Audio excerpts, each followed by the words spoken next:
ننشر الايجابيات. اولا احنا بنتكلم، احنا اولا كلنا كده شرفاء للوطن في حمله بتدعم السيد الرئيس عبد الفتاح السيسي رئيس الجمهوريه، وبتدعم الجيش، وبتدعم الشرطه، وبتدعم القضاء، وبتدعم مؤسسات الدوله كلها، بتدعم مجلس الوزراء. ليه احنا بندعم؟ لان في غيرنا بيضرب فيهم اعلاميا، في غيرنا عمال يسوق صوره مصر اعلاميا، مع العلم ان مصر ما تستحقش كده. مصر تستحق ان احنا كلنا نبقى وطنيين شرفاء مخلصين للوطن.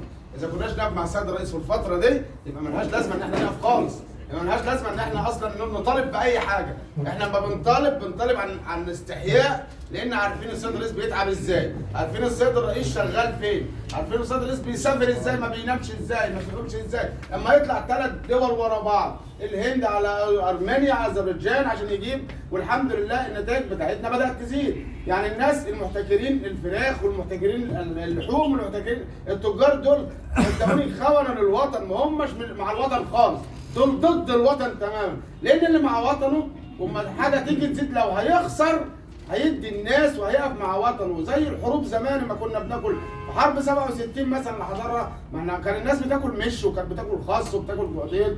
في حرب 73 الناس استحملت وربطت على بطنها في رمضان. احنا في حرب، حاليا احنا في حاله حرب. الحرب النوبه دي مش حرب عاديه، ده حرب وجود، ده حرب ان احنا يا مصر تبقى فوق ونضرب والعالم كله ان شاء الله.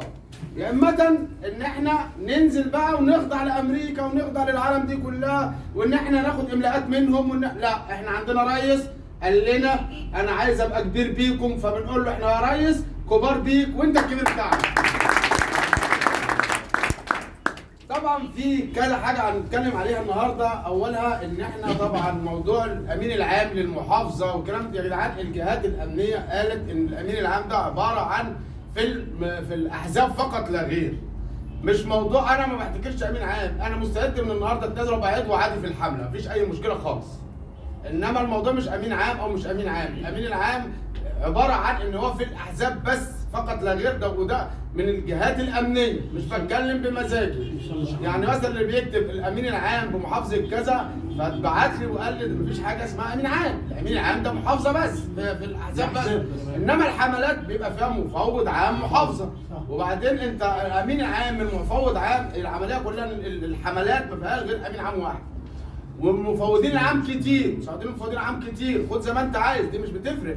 انما احنا بتجيلنا تعليمات بنتكلم عليها، مش الاقي جاي لي على الواتس كده شهاده كده ان انت اللي بتقول وانت اللي بتعيد وانت اللي عايز يا جدعان انا ما انفردش. انا امبارح في اللقاء التلفزيوني بتاعي قلت ان انا بشكر جميع اعضاء الحمله وانا اصغر واقل واحد فيهم. لا يا باشا ما قلتش ان انا اكبر واحد، والله ورجعوا الحلقه بتاعت امبارح وشوفوها. انا بشكر فيكم وقلت انا اصغر واحد في الناس دي كلها.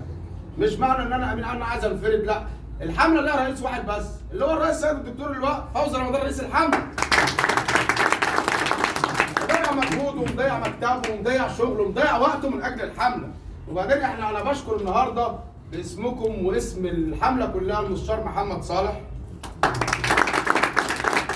الراجل ده تواصل مع قيادات سياسيه في رئاسه الجمهوريه والحمد لله جاب اخبار هو هيقولها، انا هسيبه هيقولها ان شاء الله النهارده. بشكر النهارده معانا الاستاذ وائل. من اول اجتماع يحضروا معانا هنا استاذ وائل تبع جهه امنيه يعني مش هقول عليها، والمستشار محمد زيدان طبعا الراجل الاعلامي الكبير، وسياده الدكتور مصطفى طبعا بنشكركم كلكم على حضوركم. طبعا معانا شخصيه محترمه النهارده جد وراجل مستشار عالي قوي يعني بنشكره، المستشار عبد المنعم عامر. بنشكر الناس كلها اللي حضرت معانا وبنقول لكم ان احنا ماشيين على خطى سليمه، خطى مستقر. لو في اي حاجه او في اي الكارنيه بتاعك عباره عن ان انت اللي تخليه فوق وان انت اللي تنزله تحت. الكارنيه بتاعك عباره عن ان حضرتك بالكارنيه بتاعك بتخش كده على الجهه اللي انت عايز تخش عليها، بتقول له انا عضو في الحمله الوطنيه لدعم السيد رئيس الاعلام السياسي. لازم حضرتك ترفعه، مش لازم حضرتك تنزله. ما ممكن انا اقابل واحد هقابل ضابط مباحث حتى وانا ضابط شرطه اقول له الكارنيه اهو، مش هياخده مني، مش هيقبلني ولا يقبل حديثي. انما اخش بكل احترام انا عضو في الحمله الوطنيه لدعم السيد الرئيس وانا بدعم مع حضرتك، انا بساعد الدوله، بدعم الدوله واقف مع الدوله. فما كان صدقوني الاسلوب الحلو هو اللي بيرفعك فوق. وبعدين الرسول عليه الصلاه والسلام يعني من مكارم الاخلاق بتاعته ان هو كان ماشي مع الحلو والوحش واليهودي وكله. فاحنا عايزين مكارم الاخلاق هي اللي بترفعنا مش اكتر من كده. احنا مع حمله دعم للسيد الرئيس، معنى ان احنا في حمله دعم للسيد الرئيس نكون احنا عيون السيد الرئيس في الشارع، احنا عيونه اعلاميه، عيونه سياسيا، عيونه في كل حاجه. صدقوني الحمله هينتقي منها ناس على اعلى مستوى الفتره الجايه. ما كنتش عايز اقول الكلام ده بس طبعا الاستاذ محمد قال لي قوله مش مشكله يعني. سمح لي ان انا اقوله. فان شاء الله هينتقوا منكم ناس ممكن باذن الله الفتره اللي جايه يبقى في ناس محليات، يبقى في ناس اعضاء مجلس الشعب وناس مجلس الشيوخ، وباذن الله بنامل ان يطلع مننا ناس هتخش الوزاره. فربنا معانا كده ان شاء الله، لان الحمله الوحيده دلوقتي اللي احنا شغالين واللي شغاله للدوله دلوقتي كل الحملات مفيش حملات دلوقتي. كل اللي كان داخل سبوبه، يعمل كان 500 كان 1000 كان داخل سبوبه بس تحت مسمى. انما احنا الحمد لله يعلم القاسي والداني ان احنا الحمله الوحيده على مستوى جمهوريه مصر العربيه اللي بتدعم من قلوبها وبروحها وبوطنيتها، لاننا كلنا ناس وطنيين مخلصين للامانه، لان معانا راجل من المؤسسه العسكريه اسمه اللواء الدكتور فوزي رمضان رئيس الحمله. ألف سلامة وألف تحية على رجالتك يا داخلية يا معلمة الوطنية. تحيا مصر تحيا مصر تحيا مصر السيسي. هنا يشرفني ان انا اقول لكم بسم الله الرحمن الرحيم شرفاء الوطن، نحن هنا اليوم للتاكيد على وحدتنا وقوه تمسكنا والوقوف خلف السيد الرئيس عبد الفتاح السيسي وخلف الجيش وخلف الشرطه والمخابرات العامه والمخابرات الحربيه والامن الوطني المحترم والامن العام والامن القومي. طبعا جميعنا جنود نعمل سويا في الحفاظ على هذا الوطن، ومن منطلق الحفاظ على الوطن التماسك والاتحاد ووضع الخطط والتطورات للمرحله المقبله ان شاء الله في عمر الوطن. ونحن كاعلام سياسي لدعم السيد رئيس الجمهوريه السيد الرئيس عبد الفتاح السيسي نؤكد بقوله وفعل لا ريب فيه ان للوطن قائد اسمه السيد الرئيس عبد الفتاح السيسي.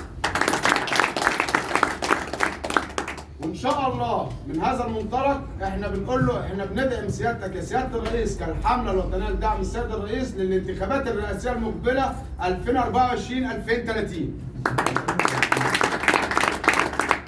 حتى يكمل بناء المشاريع التي بدأها، ونحن معه ندعمه بكل بناء وبناء عليه تم اتخاذ قرارات من مجلس اداره الحمله الوطنيه لدعم السيد الرئيس عبد الفتاح السيسي برئاسه سيادة اللواء الدكتور فوزي رمضان رئيس الحمله. إعادة ترتيب صفوف الحملة الوطنية استعدادا للمرحلة القادمة والمتغيرات القادمة. العمل الوطني العام يحتاج للرجال وبذل الوقت والجهد والعرق والمال. الوضع يحتاج إلى كل وطني شريف قوي الإيمان بهذا الوطن، ومن يرى في نفسه القدرة على مواصلة العمل الوطني العام أهلا وسهلا به معنا في عرين الشرفاء الداعمين للدولة المصرية.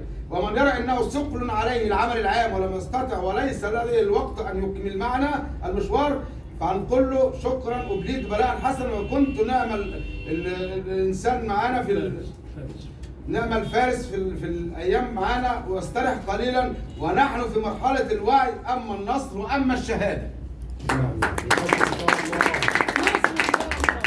على كل مفوض عام وحافظه والاعضاء الالتزام بالاجتماعات وليس هناك اي عذر استثنائي الا في المرض يعني ربنا يكفيك الشر يعني. على كل مفوض عام ان يقدم رؤيه لمناقشه ما سيتم الفتره القادمه، وعلى كل مفوض عام زي ما قلنا يا جماعه احنا لما بنطلب حاجه يا جماعه مش بنطلبها لينا، بيبقى مطلوب مننا ان احنا نعملها.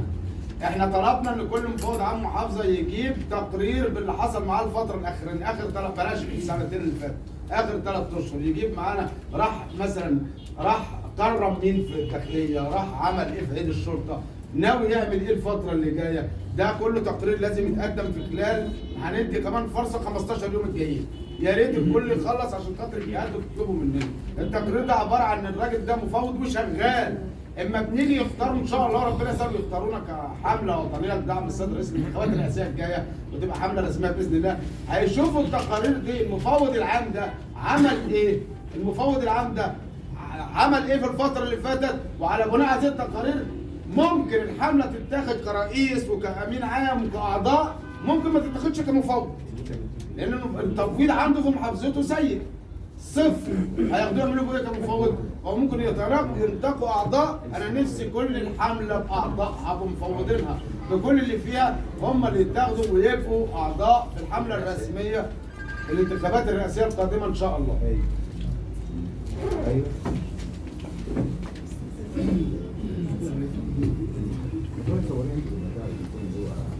خش كراسي كراسي.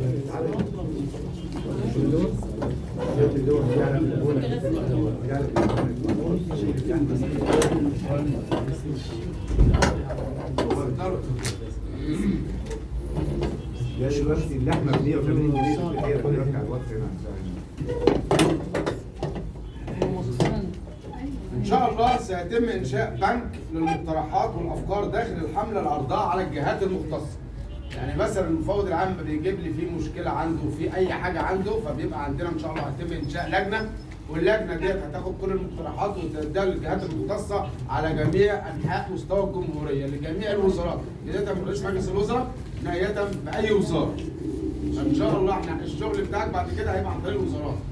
انت دخلت مجلس المدينه، دخلت الوحدات، عرف يحلوا لك يحلوا لك، ما عرفتش بيتكتب مقترح وانا رحت الحته الفلانيه وحصل كذا كذا. لازم ولابد من التكاتف جميع الاجهزه مع السيد الرئيس عبد الفتاح السيسي، واحنا ان شاء الله هنكون اداه لتوفير وتوصيل كل المعلومات للسيد الرئيس عبد الفتاح السيسي، لان الراجل ده يستحق ان احنا نتعب ونشقى ونقد عشان خاطره. المرحله القادمه نركز على التوعيه للمواطنين، لان حضراتكم عارفين ان الاخوان شغالين كتاب اخوانيه، عمالين حته اللي بينزلها التيك توك ده. والحمد لله امبارح جمعيه العمال قفلت قررت غلق التيك توك، والحمد لله احنا بنشكرهم لان هم ذات نفسهم اتاذوا منه وقالوا ان دوت عباره عن تجسس عليه. فالحمد لله انا جات لهم من فوق. طب انت تجسس عليها؟ طب انت بدات تتجسس عليها ليه؟ ما انت يبقى عيل صغير يعمل لي تيك توك، ولا واحد ما عندوش ضمير وعنده دم يعمل تيك توك يعمل سخريه. الناس بتبص للحاجات السلبيه دلوقتي. اما اتسرقت الصفحه واتهكرت من 4 دول، من باكستان ومن بلغاريا والبرتغال واسبانيا، بقوا ينزلوا في القصه صور مسيئه. الناس كلها سابت الحمله وما كناش بنلاقي حد يعلق الا الصوره المسيئه اللي بتنزل. كل واحد يبعت لي يقول لي الصوره دي مسيئه. طب وحضرتك فين من الاول؟ طب ما احنا كنا بننزل يا جدعان الصفحه مسروقه، بقول لك الصفحه مسروقه ومهكره، وتم ارسال المستشار اسماعيل لوزاره الاتصالات، قالوا لازم حضور السيد اللواء او وزير رمضان. فان شاء الله الاسبوع الجاي السيد اللواء هيترتب ويروح وزاره الاتصالات ان شاء الله. طبعا الالتزام بتقرير شهري بما يتم انجازه، وده اللي اكيد لازم تقرير شهري من كل المفوض اللي مش هيشتغل معانا هنقول له شكرا. مش يعني خلاص خليك عضو، مش هنقول لك اطلع بره، لا خليك عضو الفتره اللي جايه يا جدعان. يا كلنا نحط ايدينا في ايدين بعض، يا اما كلنا نقول نقفل الحمله بقى وخلاص ونريح دماغنا ونبقى اعضاء قاعدين في الشارع المصري. بس لو قفلنا الحمله صدقوني مش هنلاقي ظهير شعبي للراجل ده. الراجل ده يستحق مننا احنا كلنا نمشي على راسنا عشان خاطر نوصل ونقول له احنا معاك وبندعمك. طبعا احب اقول لكم ان كل واحد فيكم وطني وجندي مخلص شريف للوطن، واشكركم والسلام عليكم ورحمه الله.